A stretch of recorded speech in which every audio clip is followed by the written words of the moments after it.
আমার হারিয়ে যাওয়া কানের দুল ননদের কানে দেখে অবাক হয়ে গেলাম।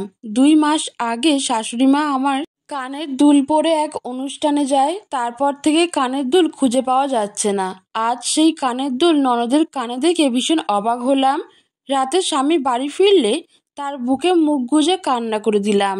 আমার কান্নার শব্দ পেয়ে আমার স্বামী নরম গলায় জিজ্ঞেস করলো, কি হয়েছে, কান্না করছো কেন? তুমি তো জানতে আমার কানের দুলগুলো আমার কত শখের ছিল, আমার মায়ের শেষ স্মৃতি। এই কথা বলে আরো কান্নায় ভেঙে পড়লাম। স্বামী আমাকে সান্ত্বনা দিয়ে বলে, এখনো ওই কানের দুলের কথা ভেবে কষ্ট পাচ্ছ?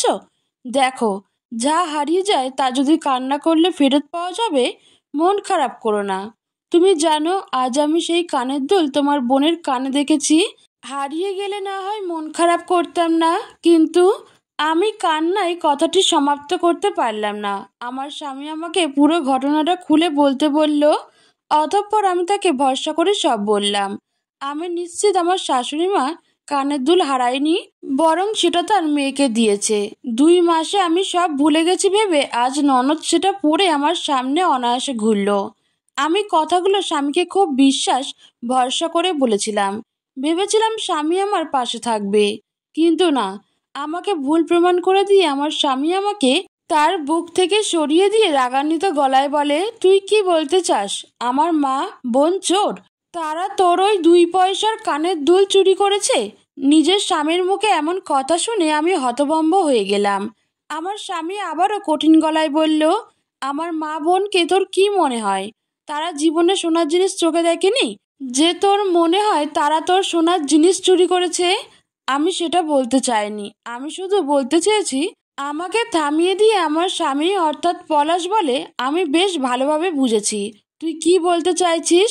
দাঁড়া, আমি আমার মা বোনকে ডাকি, যা ফয়সালা হওয়ার তাদের সামনেই হোক। আমি পলাশকে থামাতে চাচ্ছিলাম, কিন্তু পারিনি।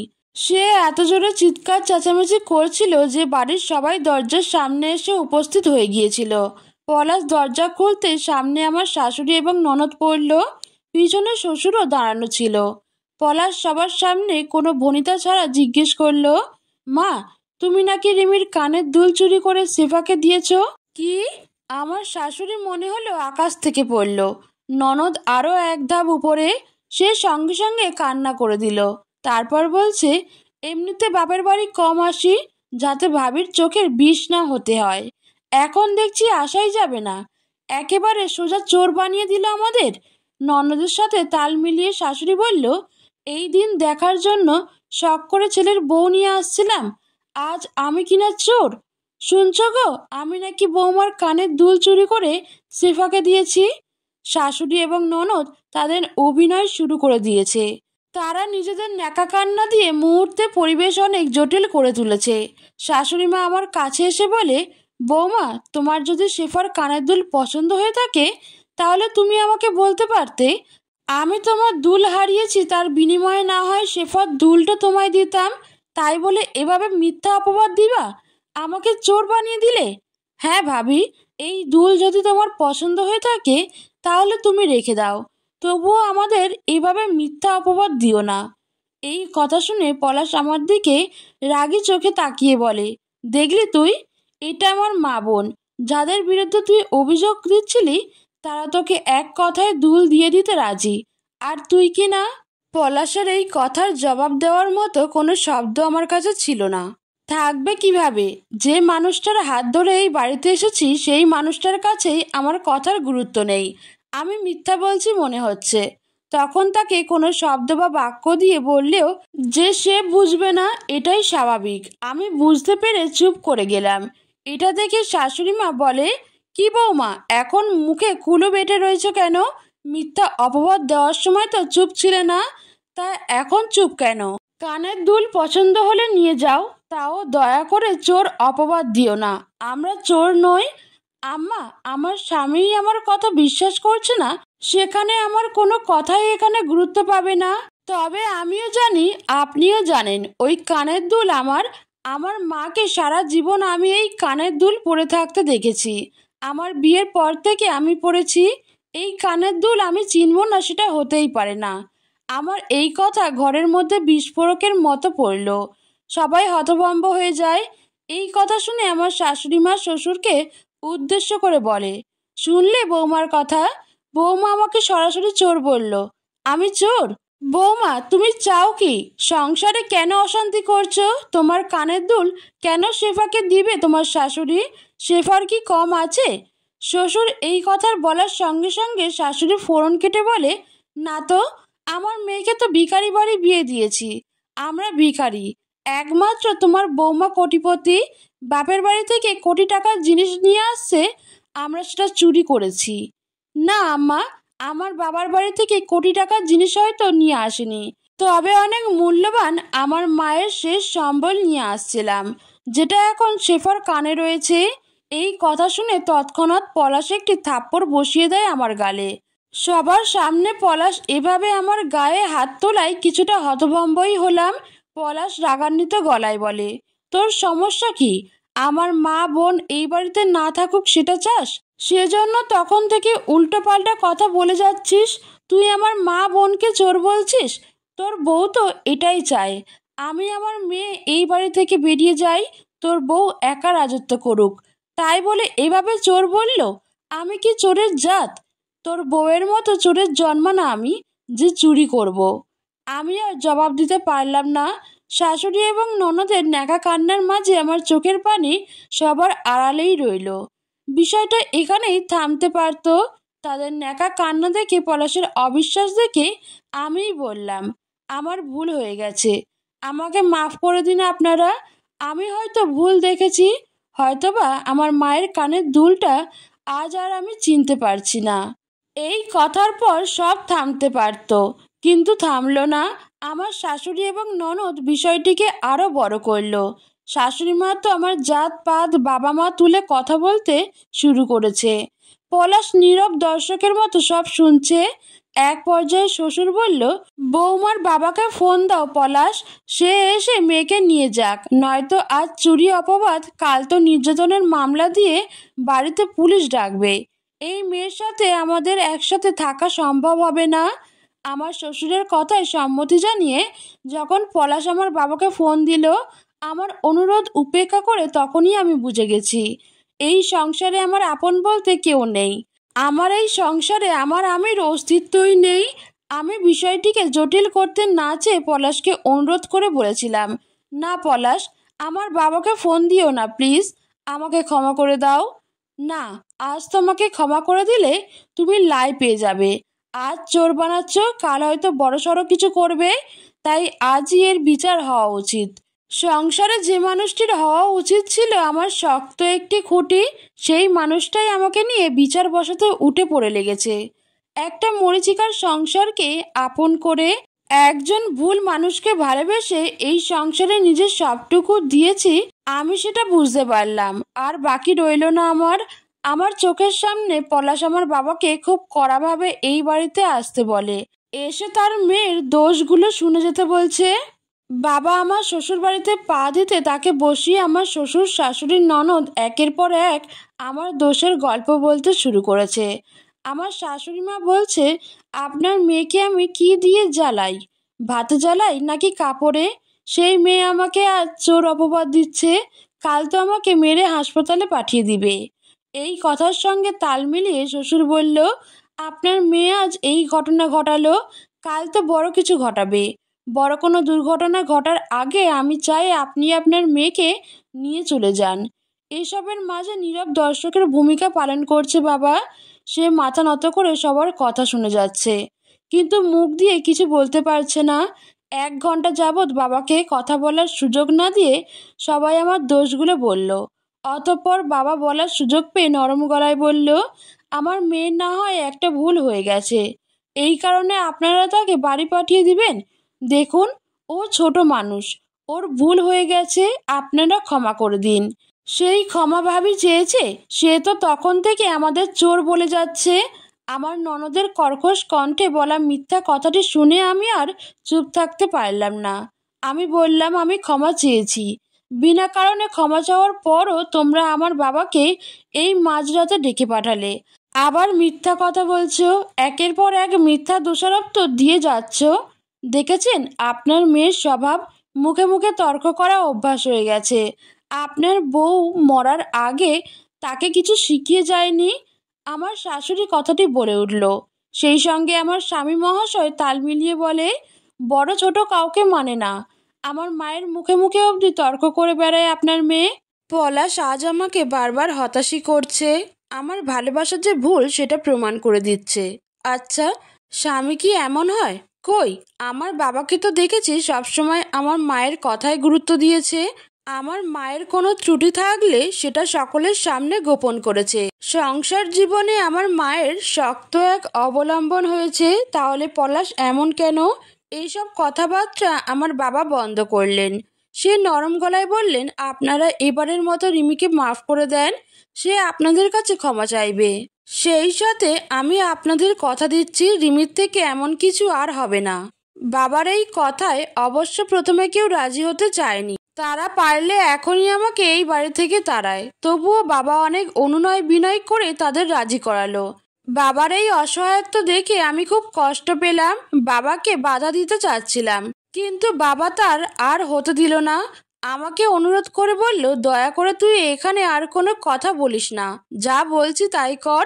সবার কাছে ক্ষমা চা প্লিজ। বাবার এই নরম স্বরে করা অনুরোধ ফেলতে পারলাম না। বাবার কথা মতো সবার কাছে ক্ষমা চাইলাম। সবাই অবশ্য এবার মেনে নিল। সবার কথা শুনে মনে হচ্ছে এই বাড়িতে তারা আমাকে দয়া করে থাকতে দিয়েছে, নয়তো আমার স্থান এখানে হওয়ার কথা ছিল না। বাবা চলে যাবার আগে আমার সাথে একান্তে কথা বলতে চাইলেন। আমিও ঘরে আসলাম। বাবাকে আলাদা পেয়ে আমি বললাম, বাবা, এভাবে তুমি মাথা নত করে তাদের সব অভিযোগ শুনলে, সত্যি মিথ্যা নিয়ে একটা বার কথা তুললে না। তাছাড়া আমাকে তাদের কাছে ক্ষমা চাইতে বললে, অথচ একবারও ঘটনাটা সত্যি কিনা জানতে চাইলে না কেন? বাবা, আমার এই কথার জবাবে বাবা অসহায় গলায় বলে, মারে, সংসার জীবন বড় কষ্টের। এখানে মানিয়ে নিতে না পারলে সব শেষ। সংসারে একসাথে থাকতে হলে এরকম সমস্যাগুলো এড়িয়ে যেতে হবে। তাছাড়া মেয়ে মানুষের জন্য স্বামীর ঘরই সব।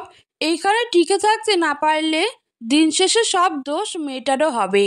বাবা একটু থেমে পুনরায় বলেন, আমি জানি তুই সঠিক। তোর ননদের কানে আমি তোর মায়ের সেই চিরচেনা কানের দুল দেখেছি, কিন্তু এখানে আমার কিছু করার নেই মা।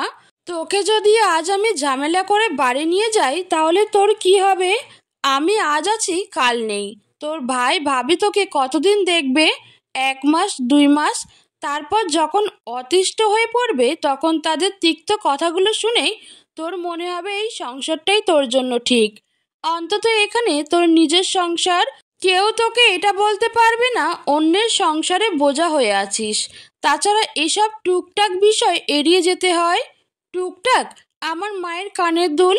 এই কথার জবাবে বাবা অসহায় মুখে আমার দিকে তাকিয়ে একটি হাসি দেয়। নরম গলায় বলে, সংসারে থাকতে হলে বোবা এবং অন্ধ হয়ে চলতে হয়। এভাবে মানিয়ে নিয়ে এড়িয়ে গিয়ে সংসার করে যা। তোর জন্য আমার এই পরামর্শই। আমি এখন আসি। এই রাতের বেলা চলে যাবে, তাও শুকনো মুখে। এই কথার জবাবে বাবা মুচকি হাসলো। সে হাসির আড়ালে কষ্টগুলো লুকানো ছিল। যেখানে বাবা হয়তো বলছে, তোর বাড়িতে আজ এত কথা গিলেছি যে পেটে জায়গা বড্ডর অভাব। এই বাড়িতে রাত কাটালে যদি তোর তাতে দোষ হয়ে যায়, সেই ভয়ে রাত কাটালাম না। বাবার মনের এই কথাগুলো আমি বুঝতে পারলাম, তাই বাবাকে বাধা দিলাম না। তাকে যেতে দিলাম, শুধু আস্তে করে বললাম, সাবধানে যেও বাবা। বাবাকে বিদায় দিয়ে শোবার ঘরে এসে বসলাম। পাশেই পলাশ শুয়ে আছে। আমার উপস্থিতি বুঝতে পেরে আমার দিকে ফিরে শুলো। আমি তার দিকে তাকালাম না। যেই মানুষটা আমার নয় তার দিকে তাকিয়ে মায়া বাড়িয়ে লাভ আছে? পলাশ বিষয়টা বুঝতে পেরে বলে, তোমার বাবা দেখলে ঠিক বুঝলো। সেফার কানের দুলের সাথে তোমার কানের দুলের ডিজাইনটা কিছুটা মিলে, তাই তুমি ভুল বুঝলে। আমি জবাব দিলাম না। পলাশ আবারও বলে উঠল, এটা তুমি আগে বুঝলেই হতো, তাহলে এত ঝামেলা হতো না। এই কথা শুনে আমি ম্লান হেসে বললাম, তুমি এই কথাগুলো এই ঘরের বাইরে না নিলেই হতো, তাহলে এত কিছুই হতো না। এখানে দোষটা কার দিব? কারণ না, দোষটা আমার কপালের। আমার এই কথায় পলাশ চুপ করে গেল। সে বিরক্ত হলো বোধহয়। তবে আমি কথা বাড়ালাম না, উল্টো দিকে মুখ করে শুয়ে পড়লাম।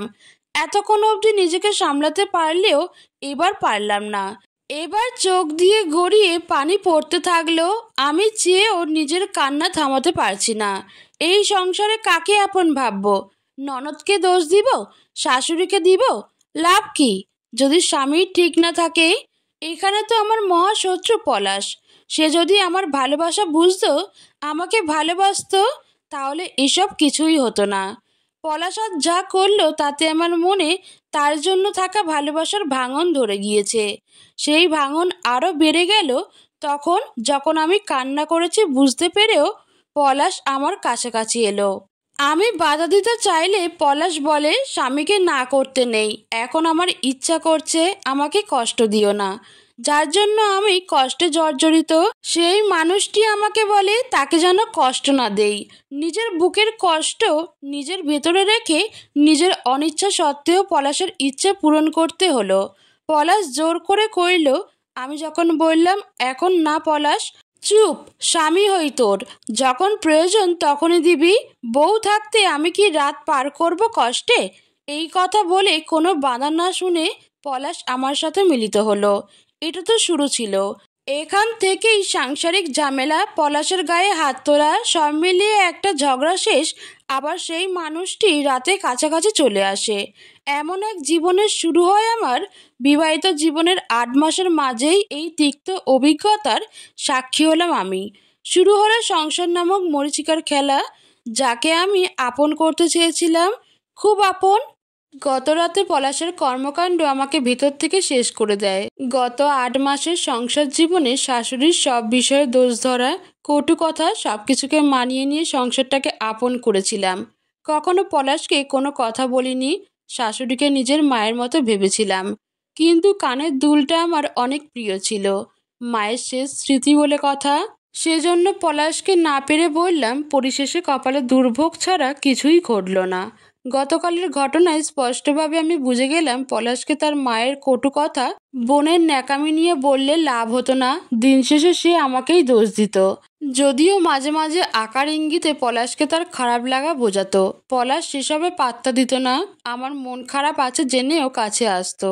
সেটাকে স্বাভাবিকভাবে নিলেও গতকালের ঘটনা আমি কোনোভাবেই মেনে নিতে পারলাম না। তার উপর বাবার শুকনো মুখ দেখে বুঝতে পারছিলাম তার জীবনটা সুখের নয়। সব মিলিয়ে মনমরা হয়ে বসে দাঁড়িয়েছিলাম। আনমনে জীবন নিয়ে ভাবছিলাম, যার ফলস্বরূপ দুধ উদলে পড়ে যায়। এটা দেখে হন্তদন্ত হয়ে বারান্দা থেকে ছুটে আসা শাশুড়ি মা, সে বলে, এই নবাবের ঝি, কোন দিকে তাকিয়ে দুধের জাল করছিস? শাশুড়ির কর্কশ কণ্ঠে হুঁশ ফিরে আমার। ততক্ষণে যা হওয়ার হয়ে গিয়েছে। শাশুড়ি এসে দুধ উনুন থেকে নামিয়ে নিল। সেই সাথে তার মুখও চলতেছে কথায় কথায় এক কথা, চোরের জাত আমাকে বলে চোর। এমন মন দিয়ে কার না কার কথা ভাবছিল। আমার সংসারে আগুন লাগানোর প্ল্যান করছে। সংসারে অলক্ষ্মী এনে ঘরে তুললে তো এটাই হবে। শাশুড়ি একা একা বলে যাচ্ছে। আমি কথা বললাম না। শাশুড়ির চেঁচামেচি শুনে ননদ আসলো। সেও মায়ের কথায় সঙ্গ দিচ্ছে। আমি কথা না বাড়িয়ে চুপ করে দাঁড়িয়ে রইলাম। শাশুড়ি মা অবশিষ্ট দুধ দিয়ে চা বানিয়ে নিলেন। আমাকে উদ্দেশ্য করে বলেন, এখানে সঙ্গের মতো দাঁড়িয়ে না থেকে থালা বাসনগুলো ধুয়ে আসো। আমি মাথা নাড়িয়ে সেই কাজে চলে গেলাম। সকাল 9:30টার দিকে দরজা খুলে দেয় ভাবি। এতক্ষণ অবধি দরজার বাইরে বসে ঝিমোচ্ছিল বাবা। ভাবি দরজা খুলে বাবাকে এমনভাবে দেখে অবাক হয় না। মুখ ভেঙচি দিয়ে বলে, মেয়ের বাড়িতে রাতটুকু জায়গাও হয় নাই? বাবা জবাব দিল না। ভাবি আবারও বলে উঠল, তা আপনার মেয়ে কী কাণ্ড ঘটিয়েছে? নিশ্চয়ই শ্বশুরবাড়িতে আমাদের মান সম্মান ডুবিয়েছে। আমি জানতাম। রাতের বেলা আপনাকে জরুরিভাবে ডেকেছে মানেই তো কোনো অঘটন ঘটিয়েছে। তাই তো আপনার ছেলেকে আপনার সাথে যেতে দেয়নি। বাবা কোনো কথার জবাব না দিয়ে আস্তে করে ভেতরে যায়। ভাবি এটা দেখে শুনিয়ে শুনিয়ে বলে, যান যান, মেয়ে অপকর্ম ঘটিয়েছে না, এখন তো চুপচাপ যাবেনি। এগুলো আমি করলে ঠিকই সারা পাড়া হয়ে যেত। এই কথা শুনে বাবা চুপ করে থাকতে পারলেন না। সে শান্ত গলায় বললেন, তুমি যা করো বৌমা, সেসব নিয়ে কথা বললে প্রতি ঘন্টায় বিচারে বসতে হতো। আর হ্যাঁ, আমার মেয়ে কিছু করেনি, তবুও তার আত্মসম্মানকে বিসর্জন দিয়ে আমি আমার মেয়েকে ওই বাড়িতে দাঁত কামড়ে যে পড়ে থাকতে বলেছি সেটাও তোমার জন্য বৌমা। নয়তো সেই সামান্য কারণে তারা আমার মেয়েকে নিয়ে বিচার বসিয়েছে। তাতে আমার বিবেক, আমার আত্মসম্মান আমাকে বারবার বলছিল আমার মেয়েটাকে বাড়ি নিয়ে আসি, কিন্তু পারেনি। বাবার এই কথায় ভাবি তেলে বেগুনে জ্বলে ওঠে।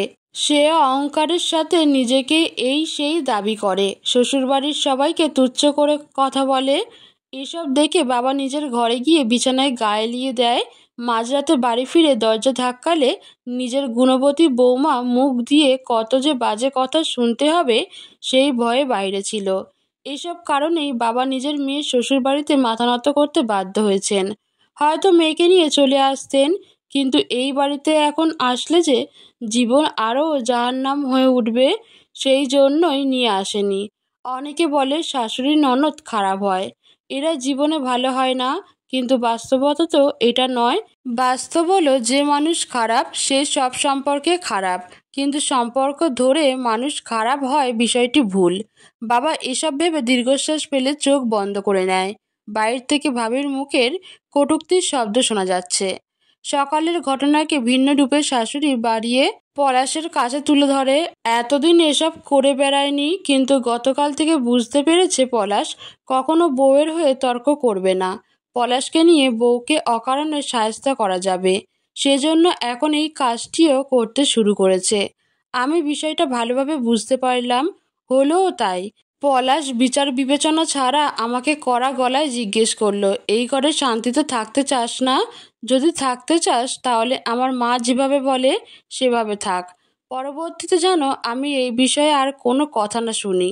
পলাশের মুখে এই কথা শুনে রাগে অভিমানে মুখ ঘুরিয়ে নিলাম। এই মানুষকে এখন আর কেন জানি সহ্য হচ্ছে না। এটা তো সবে শুরু হলো। এতদিন কথার আঘাতে শাশুড়ি ননদ জীবনটা তেজপাতা করে দিয়েছিল, এখন শুরু করেছে নতুন নাটক। পলাশ তাদের দলের বুঝতে পেরে পলাশ আসার আগে ভারী কাজ নিয়ে বসে শাশুড়ি। পলাশকে দেখেই বলবে, ও মা গো, কোমরের ব্যথায় টিকলাম না, এই দিন ছিল আমার কপালে। শাশুড়ির এই ন্যাকামি দেখে পলাশ কোনো কথা ছাড়া এসে আমাকে একটি থাপ্পড় বসিয়ে দেয়। তার কথা হলো, তুই থাকতে আমার মাকে অসুস্থ শরীর নিয়ে কাজ করতে হয় কেন? বাড়ির কাজ সব আমিই করেছি, লোক দেখানো কাজ শেষ করছে, এখানে আমার কি করার? এই কথা বলতে দেরি পলাশের আমার পেটে লাথি মারতে দেরি হয় না। কয়েকটা লাগিয়ে দিয়ে সে আমার উদ্দেশ্যে বলে, ভুল করে আমার মুখে মুখে তর্ক, উল্টোপাল্টা কথা বলিস, তোকে আমি। থাক বাবা ছাড়, ওর মা তো নেই, এসব শেখাবে কে? হয়তোবা ওর মাই এমন অজাতের ছিল, তাকে দেখে শিখেছে। নিজের মাকে নিয়ে এমন কথা কোনো সন্তান মেনে নিতে পারে না। আমিও পারিনি। কড়া গলায় বললাম, আমার মায়ের সম্পর্কে কোনো বাজে কথা বলবেন না, একদম না। আমার মা আপনাদের মতো খারাপ ছিল না। তার মানে আমরা খারাপ? শুরু হলো শাশুড়ির ন্যাকা কান্না। আহা জারি! তার ন্যাকা কান্নার শব্দের সাথে পলাশের গায়ে হাত তোলাও শুরু হলো।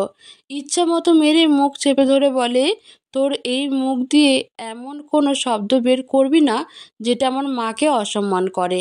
আমি মুখ দিয়ে কোনো কথা বের করতে পারলাম না।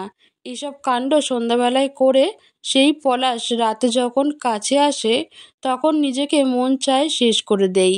তার প্রতি কোনো আগ্রহ জন্মায় না, না ভালোবাসা, শুধু কোনো মতে মরীচিকার এই সংসার করে যায়। এমন করেই পার হচ্ছে জীবন। দিনের পর দিন পলাশ এবং তার পরিবারের অত্যাচারও বাড়ছে। এমন এক পরিস্থিতির মাঝে পলাশ আবার চাচ্ছে বাচ্চা।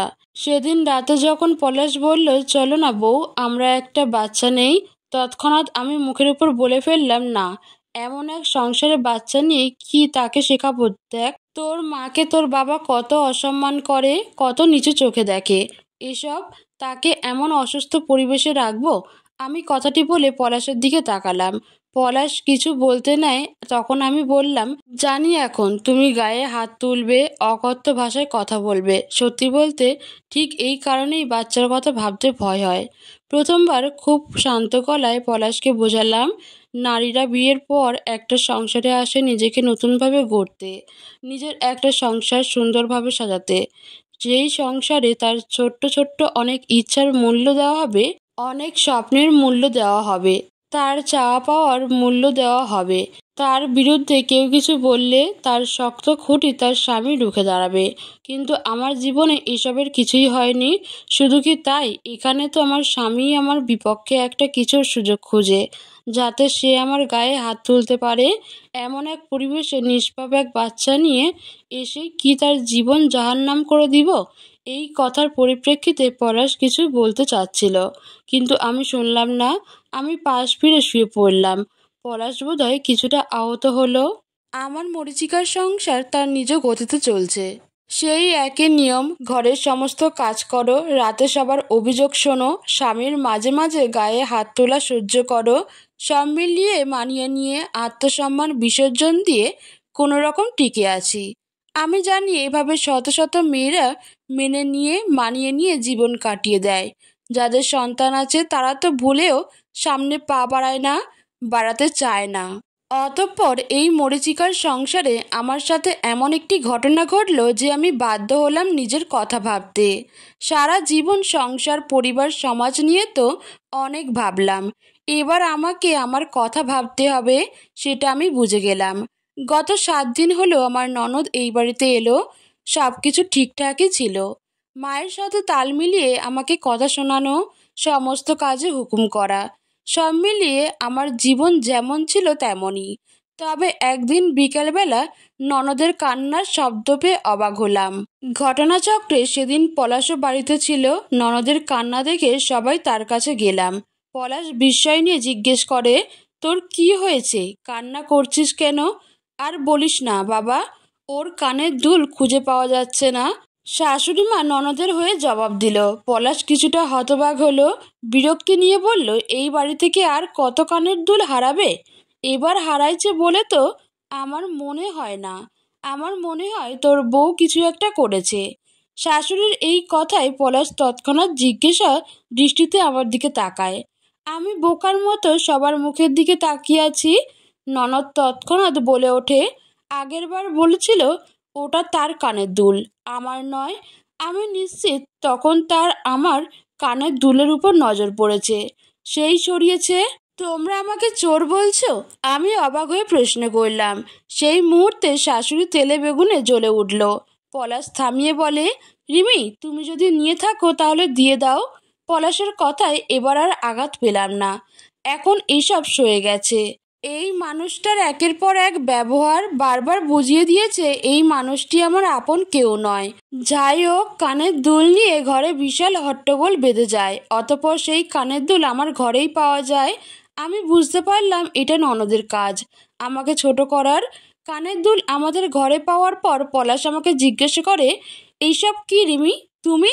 আমি এটা এখানে রাখিনি, আর আমি এটাও জানি তোমরা আমার কথা বিশ্বাস করবে না। কাজটা যে তোমাদের। আমার কথাটি মাটিতে পড়তে পারল না। তার মাঝে শাশুড়ি তেলে বেগুনে জ্বলে ওঠে। সে বলে, মুখ সামলে কথা বল ছোট লোক, চোরের বাচ্চা চোর। সেদিন নিজের প্রমাণ করে দুলটা নিতে চাইছিল, আর আজ চুরি করে ফেললো। খবরদার আম্মা, ভুলেও আমাকে চোরের বাচ্চা বলবেন না। আমার বাবা মা যথেষ্ট সৎ মানুষ। আমি কথাটি বলার সঙ্গে সঙ্গে পলাশ গালে থাপ্পড় বসিয়ে দিল। আমার অপরাধ, আমি চুরি করে আবার বড় গলায় কথা বলেছি। পুরো বিকাল জুড়ে তাদের আমার উপর অকথ্য গালাগালি অপবাদ চলল। আবার আমার বাবাকে ডেকে বিচার বসাতে চাইলো। এবার আর আমি সহ্য করলাম না।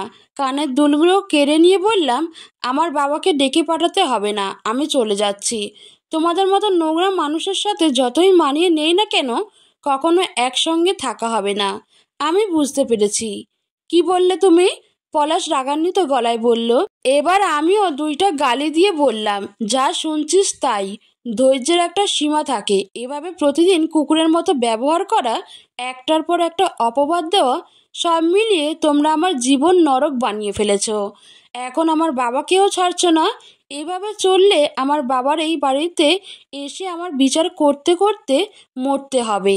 আর আমাকে তো জীবিত অবস্থায় নরক যন্ত্রণা ভোগ করতে হবে।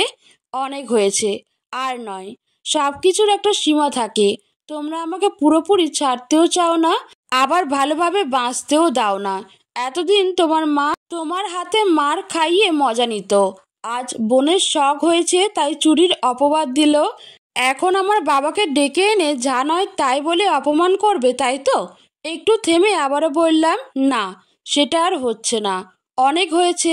আত্মসম্মান বিসর্জন দিয়ে অনেক কাটিয়েছি তোমার বাড়ি। আর নয়তো এবার আমার মুক্তি প্রয়োজন এই নরক থেকে। এই পর্যায়ে কান্না করে দিয়ে বললাম, যেদিন এই বাড়িতে বউ হয়ে এসেছি সেদিন চোখে অনেক স্বপ্ন ছিল। মা নেই, শাশুড়ির মাঝে মাকে খুঁজে নিব, ননদকে বোনের মতো ভালোবাসবো। কিন্তু পরিশেষে কি হলো? আসলে একপাক্ষিক কোনো কিছুই হয় না। তাছাড়া যদি এই বাড়ির একজন অন্তত আমার হয়ে লড়াই যদি করতো, তেমন কেউ নেই। যার হাত ধরে আমি এই বাড়িতে এসেছি সেই তো আমাকে ভালোবাসে না, বিশ্বাস করে না। তার চোখে আমি অপরাধী। আমি শুধু তার প্রয়োজন। এমন এক অপ্রয়োজনীয় ঘরে কেন থাকবো, একটা যন্ত্রণাময় সংসারে? আমার কথার জবাবে পলাশ এবং তার মা চেতে যায়। তারা অকথ্য ভাষায় আমার সাহস নিয়ে কথা বলতে শুরু করে। আমিও তাদের জবাব দিয়ে দেই। সেই সাথে বলি, এই কানের দুল আমার মায়ের, সেটা তোমরা চুরি করেছো। আজ আবার সেটা দিয়ে আমাকে চোর বানাতে চাচ্ছ?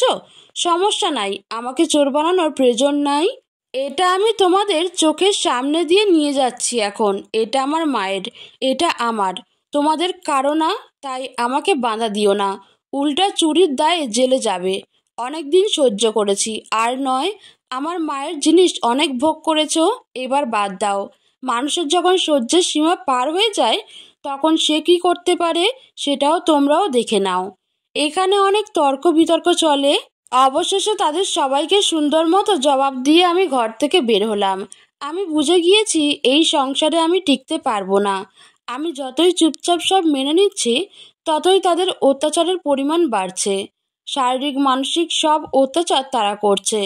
এই অসুস্থ পরিবেশে আমি সারা জীবন কাটাতে চাই না। তাই আজ নিজেকে শক্ত করে এই সিদ্ধান্ত নিয়েছি। বাড়ির দরজায় আমাকে দেখে ভাবি মুখটা কালো করে ফেললো। তাকে পাত্তা না দিয়ে আমি ভেতরে আসলাম। বাবা আমাকে দেখে জড়িয়ে ধরল। ইতিমধ্যে পলাশ তাকে ফোন দিয়ে অকথ্য ভাষায় গালাগালি করে আমার নামে বদনাম করে দিয়েছে। তাই বাবা সব জানে। এজন্যই ভাবি আমাকে দেখে খুশি হতে পারল না। আমি বাবার দিকে তাকিয়ে অসহায় গলায় বললাম, বাবা, আমি আমার সব দিয়ে ওখানে টিকে থাকার চেষ্টা করেছি, কিন্তু আজ আর পারছি না বাবা। আমাকে ক্ষমা করে দাও। আমি ওই বাড়িতে আর মানিয়ে নিয়ে মেনে নিয়ে থাকতে পারছি না বাবা।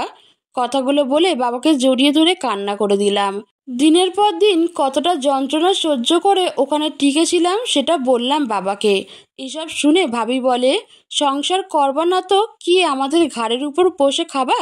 হায় রে আমার পোড়া কপাল, এক বুড়ার জন্য বাঁচি না, এখন আবার মেয়ে এসে জুটছে।